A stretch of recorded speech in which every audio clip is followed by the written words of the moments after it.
अधिक कुछ चीजें माता बहनों के लेखे में होती हैं, सारे पुरुष भी नहीं कर सकते। बुजुर्ग हमारे भाई ये नहीं करेंगे, माता बहनें करेंगे जो उस घर में रहती हैं, जिस घर में वो हमारे महापुरुष रहते हैं, उस घर के मर्यादाएं कि उन्होंने चाहिए कि जब माता बहनें भोजन बनाती हैं तो वो सुमरण करके भोजन बनाएं।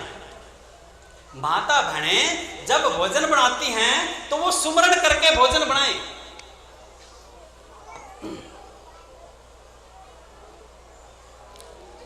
तो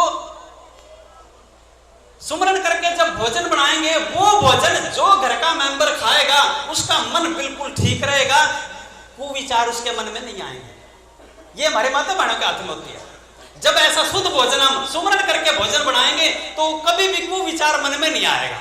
और यदि हम गाड़ी किसी को कोस रहे हैं, भोजन बना रहे हैं, अब जो खाने वाला है वो खा के फिर अब बाहर जाके गालियां ही देगा, क्योंकि जैसा खावा अन्न ऐसा हो जाए मन, अन्न के साथ मन बदला।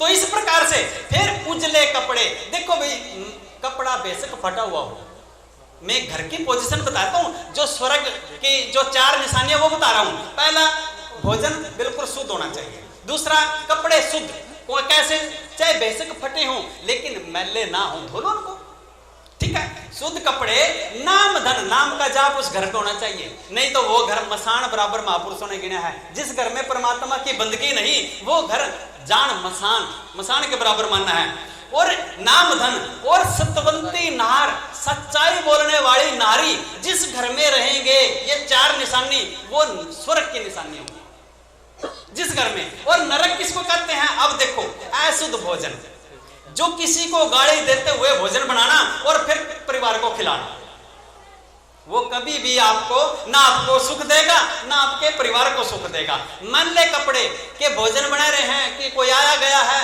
वैसी कोई उसको शुद्धि नहीं है, ऐसे पढ़ रहते हैं बच्चे, कहीं हैं कुछ कहीं हैं, ऐसे पढ़ रहते हैं, तो ये नरक की। चीच धन, चीच धन क्या होता है?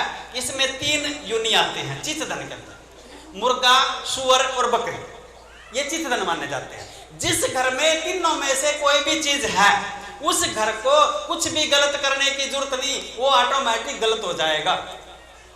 ये 3 चीज धन जिस घर में है उसको कुछ करने की जरूरत नहीं। और कलिहारी नार के हर समय कोई ना कोई टोंट करते रहना, कोई ना कोई बोलते रहना, तो ना ये नहीं करा तो ना वो नहीं करा, सारा दिन घर में कलेश रखना, तो वो घर नरक समान माना जाता है। ये माता बहनों के काम की चीजें हैं। जब माता बहनें ऐसे करेंगी तो भाई क्यों नहीं बढ़िया बनेंगे, बड़े विचार भी होंगे, सबको इनके हाथ में भी होता है। घर बाहर से आया नहीं और उससे पूछना शुरू कर दिया, तो ये नहीं करा वो नहीं करा, तो पहले पानी तो पूछ ले, उसको बैठा ले, ठंडा सा कर ले, फिर पूछ ले, तेरे घर में तो रहेगा, कौन सा बाहर जाएगा वो। अब उसी को पहले चिढ़ा दिया, अब वो फिर वो ही करेगा जो उसने करना, फिर दूसरा तो उसके दिमाग में आएगा ही नहीं। तो इस प्रकार से हम अपने घर के अंदर खुद नरक बना लेते हैं। हमें इतनी शुद्ध होनी चाहिए कि नहीं, घर में बिल्कुल शांति और सुख होना चाहिए, तभी तो हमारा मन लगेगा।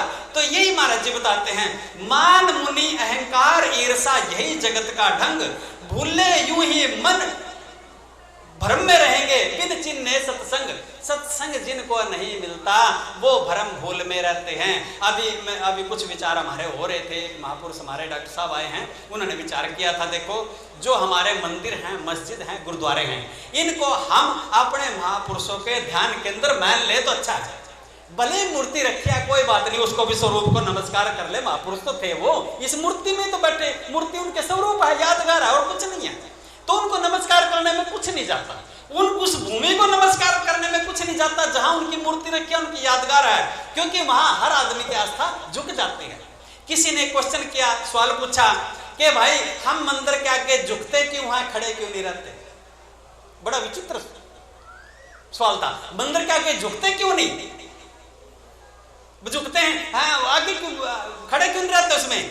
अब कईयों ने सवाल दिए, नहीं बात बड़ी। तो एक महापुरुष ने बताया, देखिए मंदिर के आगे झुकने का मतलब है, जैसे ये ईंट तूने बनाई, मंदिर तूने बनाया, मिट्टी तूने लगाई, चिनाई तूने करी, सारा कुछ तूने किया, मूर्ति भी तू गढ़ के लाया, उठा के भी तू लाया, स्थापित भी तेरे तूने करी, सारा कुछ तूने किया। जिस प्रकार तेरी ताकत है ऐसे दूसरे में भी समझ कि तू जैसे यहाँ अपनी बनाई हुई मूर्ति के आगे झुका है, उस परमात्मा की बनाई हुई मूर्ति के आगे भी झुक। ये शिक्षा मिलती है वहां से, लेकिन हम ये नहीं लेते, कुछ और लेते हैं। उल्टी फटाफट पकड़ लेते हैं, सुलटी नहीं पकड़ते। तो इसी प्रकार से हमारा जीवन जो है ना वो ऐसा रह जाता है कि भाई किसी उसमें नहीं लगता और हम जैसे है ऐसे ही चले जाते हैं। लेकिन कबीर साहब क्या कहते हैं कि कबीरा जब हम पैदा हुए जग हंसा हम रोए, करनी ऐसी कर चले कि हम हंसे जग रोए। कि जब कोई महापुरुष गुजरता है, देखो कितनी करोड़ों आदमियों की आंखों में आंसू होते हैं, क्यों? क्योंकि उसने करनी करी है। अरे एक साथ ही मर गया पड़ोसिया, कोई नहीं मर गया यार, कोई बात नहीं, तो वो भी तो बेचारा मर ही है, उसकी क्यों नहीं करे ऐसा? क्योंकि उसने कर्म ऐसा नहीं किया।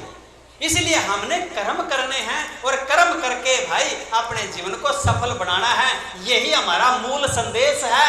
स्वयं से स्वयं की जान पहचान करनी है। ये महापुरुषों के पास जाने से ही संभव है, नहीं तो असंभव ये नहीं होंगी। हमने महापुरुषों के पास जाना पड़ेगा। कई धोखे भी होंगे हमारे साथ, गलत महापुरुष भी मिलेंगे, तो आप जब गलत देख लिया तो साइड छोड़ दो। बुद्धि वो जो ना विरोध है, जो विरोध करती है वो बुद्धि नहीं मानी जाती, मूर्खता मानी जाती है। बुद्धि वो जो विरोध नहीं करती, रास्ता बनाती है अपना, बुद्धि उसको बोलते हैं। हम विरोध कर देते हैं, विरोध क्या बनेगा भाई, तो विरोध ना कर, अपना रास्ता बदल ले बस। तो इतना सा काम हमने करना है जीवन में। और समय की परिधि को देखते हुए, समय की परिस्थिति को देखते हुए आज हम सही समय पर समाप्ति करेंगे।